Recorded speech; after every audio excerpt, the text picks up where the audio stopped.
Jueves 18 de julio, seguimos en vivo para toda Latinoamérica por DNews y uno de los temas sin duda que nos llama mucho la atención y nos preocupa es lo que está ocurriendo en Chile, con esta ola de violencia que ha llevado al gobierno a involucrarse y con una ola de violencia que además tiene especialmente a los niños, porque muchos de los asesinados han sido menores de edad. Así que quiero ir ya mismo con Marcelo Alvarado para ir profundizando este tema. Marcelo. Hola Darío, buenas tardes para ustedes. Bueno, como te comentaba en el despacho anterior, estuvimos tempranito en La Moneda, cuando el presidente de la República convocó a eso de las 7 de la mañana a un grupo importante de ministros, donde está el ministro de Interior, subsecretario de Interior, también estaba el delegado presidencial, para transformar esa reunión en propuestas, como te decía yo hace un rato, más concretas de las que se dieron ayer. Y bueno, el punto importante también es que el presidente, por ejemplo, suspendió su viaje a la inauguración de los Juegos Olímpicos en París, y también lo otro es que anunció una nueva cárcel acá en la región metropolitana con 500 cupos, todos para este nivel de delincuencia que es de crimen organizado, un alto nivel de violencia también. Te invito a que veamos lo que dijo el presidente de la República hace poquito ahí en el Palacio de la Moneda. He instruido la construcción de un nuevo recinto especial de alta y máxima seguridad, concretando lo que se venía trabajando de hace tiempo por parte del Ministerio de Justicia. Esto permitirá el control efectivo de los criminales líderes de las bandas organizadas. Es una cárcel de máxima seguridad que será emplazada en la región metropolitana y tendrá un costo aproximado de 90.000 millones de pesos y aumentará en 500 las plazas, los cupos de este tipo de cárceles por sobre lo que ya había mencionado anteriormente. Pero esto requiere, como he dicho antes, sentido de urgencia. Por eso, para acelerar la construcción de esta cárcel, voy a enviar al Congreso un proyecto de ley para... Bueno, lo que comentabas, Marcelo, efectivamente es algo que reclamaba la oposición, que reclaman también muchos expertos, la necesidad de cárceles que tengan la complejidad suficiente para el tipo de delincuentes que tiene hoy Chile, que es un tipo de delincuente vinculado al crimen organizado, al que obviamente Chile no estaba acostumbrado. Bueno, es uno de los temas, sin dudas, pero también, vuelvo, ¿no? La preocupación por la situación de los niños también es muy grande. Mira, fíjate, Darío, que un dato con lo del presidente Boric, dijo en la región metropolitana, es una región muy grande, no ha dicho el lugar todavía donde se va a construir la cárcel, porque generalmente hay problemas cuando se anuncia que una cárcel se va a colocar en algún lugar, claro, de alguna ciudad muy cercana, entonces eso se mantiene en secreto todavía. Y lo que dices tú, el asesinato de 4 niños y adolescentes el fin de semana caló muy hondo en la sociedad chilena. 4 chicos que estaban en la comuna de Quilicura reuniéndose alrededor de una plaza, de una fogata, conversando. Pasa un automóvil y al menos entre 40 y 50 balas les dispararon, según lo que ha podido señalar Carabineros. Ya hay una persona detenida que está en prisión preventiva. Ayer te leía el prontuario de esta persona, que era increíble, tenía desde violencia intrafamiliar hasta asalto agravado. Entonces era una persona que había cumplido ya su periodo en la cárcel y andaba libre. Uno se pregunta, bueno, ¿por qué ese tipo de personas con tantos delitos sobre sus hombros y sobre su espalda todavía siguen libres si no tienen condenas mucho más largas? Pero como te digo, la preocupación está puesta en los niños. Hoy día, por ejemplo, había suspensión de clase en un colegio en una comuna cercana a la región metropolitana, en la región metropolitana cercana a Santiago, que se llama Talagante. ¿Sabes que se suspendieron las clases por estos funerales de alto riesgo de 2 personas que habían muerto el fin de semana? Y se suspendió la clase en el colegio porque tenían miedo de que hubiera o fuegos artificiales o disparos al aire. Entonces son bastante las cosas que están preocupando, y es por eso que nos hemos trasladado acá hasta la Comuna de Providencia para hablar con el defensor de la niñez, Anuar Quesille, que la Defensoría de la Niñez es completamente independiente del gobierno, así que puede hablar con mucha libertad. ¿Cómo le va, defensor? Muchas gracias por estar con DNews para toda Latinoamérica. Preguntarle primero esto. Hoy día el presidente habló a eso de las 10 de la mañana y no hubo ninguna propuesta ni nada que incluyera a la niñez ni a los adolescentes en estas medidas en contra de la delincuencia. ¿Qué le parece que no haya estado presente nuevamente los niños, niñas y adolescentes en la discusión nacional? Bueno, muy buenas tardes. Desde la Defensoría de la Niñez hemos venido advirtiendo la importancia de generar políticas públicas que sean integrales en materia de niñez y adolescencia, precisamente para hacerse cargo de la crisis de seguridad que actualmente y lamentablemente tiene como aquel grupo que sufre mayor afectación a niños, niñas y adolescentes. Y desde esa mirada, desde la Defensoría de la Niñez, venimos relevando el tema desde ya hace muchos años, no solamente a propósito de la presentación de acciones judiciales, de querellas, sino que además también a propósito de la necesidad de abordar una política pública que abarque todas las dimensiones de la vida de los niños, niñas y adolescentes. Es decir, cómo el Estado entrega barrios seguros a los niños, niñas y adolescentes, cómo se lucha de manera efectiva con el control de armas, cómo se lucha contra el crimen organizado y finalmente cómo la protección social, salud, educación, vivienda, alimentación, se hace presente en aquellos territorios que han sufrido esta crisis de seguridad. Y desde esa mirada nosotros de la Defensoría de la Niñez esperábamos que frente a los anuncios que ha hecho el Ejecutivo, la niñez tuviera una consideración prioritaria y hemos mirado con preocupación que la niñez no haya sido considerada, porque si bien existen una serie de medidas que van a tener un impacto en los niños, niñas y adolescentes, desde la Defensoría de la Niñez y en nuestro rol relevarlo, esperamos que dichas medidas consideren prioritariamente a los niños, niñas y adolescentes, que partan desde los niños y niñas, y es ahí el foco de nuestro trabajo, porque necesitamos que el Estado cumpla con el mandato que le entrega la propia Convención sobre los Derechos del Niño y la Ley de Garantías, que es una ley vigente en el país, que tiene que ver precisamente con entregar espacios seguros. Y eso no se logra sin una mirada y con un foco puesto en la niñez y la adolescencia. Darío, el defensor de la niñez te escucha. Hola, defensor, ¿cómo le va? Un gusto saludarlo. Gracias por este tiempo para toda Latinoamérica.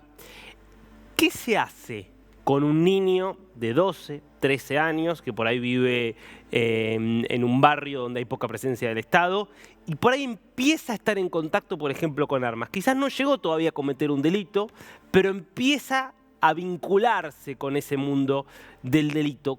¿Cómo se lo saca? Bueno, eso es parte, Darío, y aprovecho de saludarte, un gusto conocerte.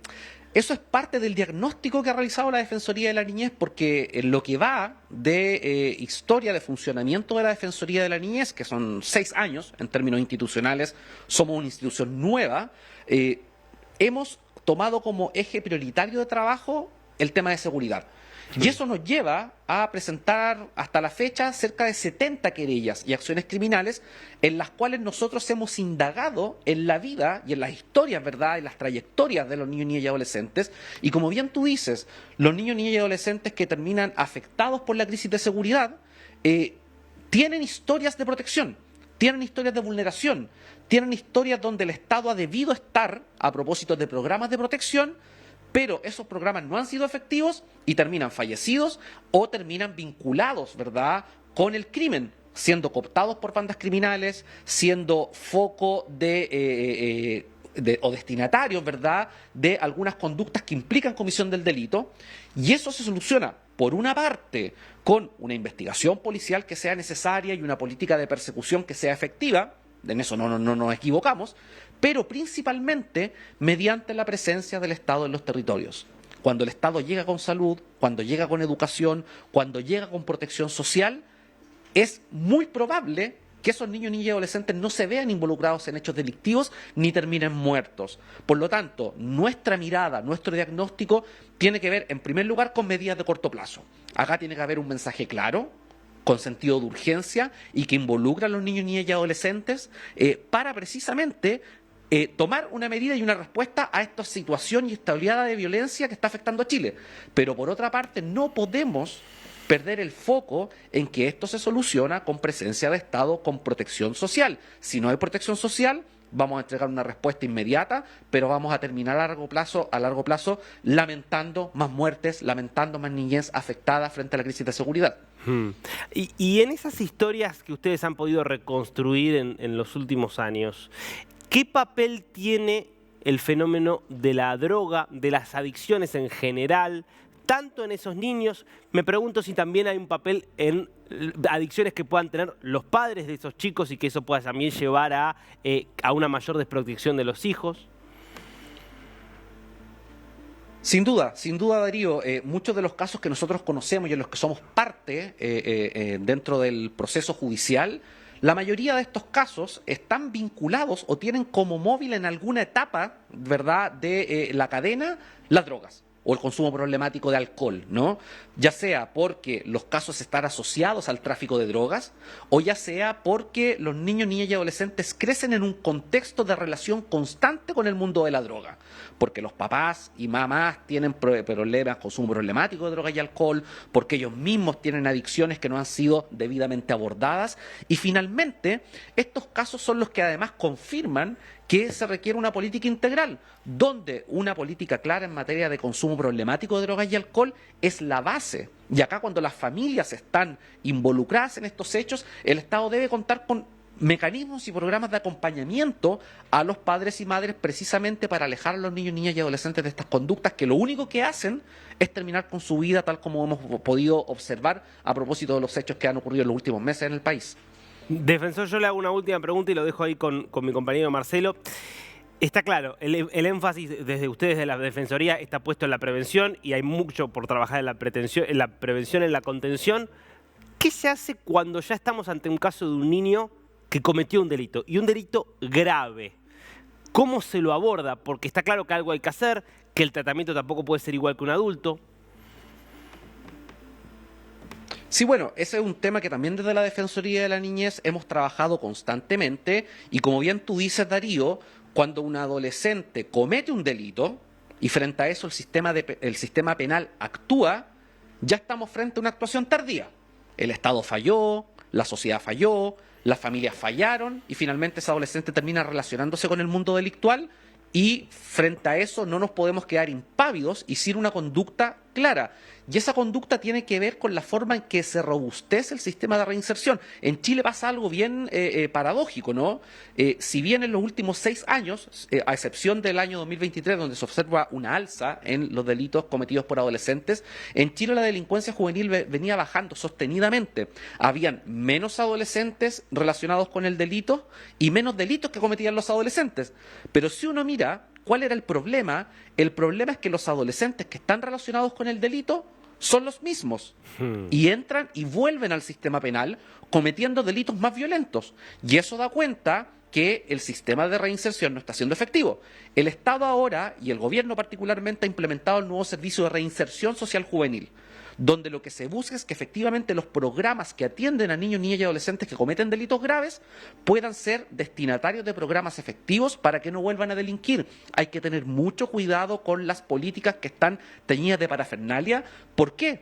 Porque en el caso de los adolescentes no solamente es más fácil rehabilitarlos, sino que es más barato en términos de presupuesto. Y por eso nuestra apuesta como Defensoría de la Niñez es generar un mecanismo y un sistema de reinserción que sea efectiva y que provoque conductas de desistimiento. Porque el problema no es la cantidad de delitos, sino que el problema es la violencia con que los adolescentes están delinquiendo actualmente. Clarísimo. Bueno, Darío, como señalaba también el defensor, fíjate que el año pasado 43 niños, niñas o adolescentes fallecieron por crímenes cometidos en contra de ellas. Este año llevamos 25 ya. Hasta junio ni siquiera se ha contado estos 4 menores que fueron asesinados este fin de semana, o sea, serían 29 hasta este minuto, al menos, Darío. Así que la situación complicada, pero bueno, aquí el defensor nos ha dado también algunos puntos que son relevantes, como el tema de la educación y la presencia del Estado de manera pronta y no tardía después de que cometen algún tipo de delito o están abandonados a su suerte cuando son niños, niñas o adolescentes. Muchísimas gracias, Marcelo, y gracias al defensor. Muy interesante.